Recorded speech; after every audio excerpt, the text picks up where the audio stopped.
Welcome to Manjira TV. BJP రాష్ట్ర అధ్యక్షురాలు పురంధేశ్వరిపై విమర్శలు.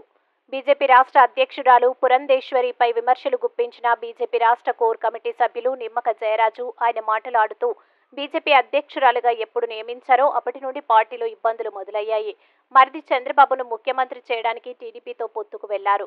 టీడీపీ బీజేపీలోకి నీతి నిజాయితీ ఉందని వస్తే బీజేపీ కూడా మోసం చేసింది. బీజేపీ సీట్లు సర్దుబాటు విషయంలో రిజర్వేషన్లు పాటించలేదు. అరకు ఎంపీ అభ్యర్థిగా కొత్తపల్లి గీతను ప్రకటించడం దుర్మార్గపు చర్య. కొత్తపల్లి గీతపై ఆర్థికపరమైన కేసులు ఆరోపణలు ఉన్న వ్యక్తికి ఎలా ఇస్తారు? కొత్తపల్లి గీత నకిలీ ఎస్టీ అని రాష్ట్ర ప్రభుత్వం జీవో నెంబర్ 2ను విడుదల చేసింది. ఎస్టీ కేసు కోర్టులో రుజువయ్యాక పోటీ చేయాలని, కానీ ఇప్పుడు పోటీ చేయడంపై ఆదివాసీ సభ్యులుగా తిరస్కరిస్తున్నాం. ఎంపీ అభ్యర్థిగా కొత్తపల్లి గీతను మార్పు చేయాలనే డిమాండ్. 10 ఏళ్లుగా పార్టీలో ఉన్న మా పరిస్థితి ఏంటి? పార్టీ అనర్హులకు టికెట్ ఇచ్చింది. కురపాం నియోజకవర్గంలో 30 సంవత్సరాలు దొంగలే నాయకులుగా, ప్రజలే దోషులుగా ఉన్నారని అన్నారు. నిజమైన గిరిజనుడికి కేటాయించండి, మేమంతా గెలిపిస్తాం. జై ఆదివాసీ, జై ఆదివాసీ.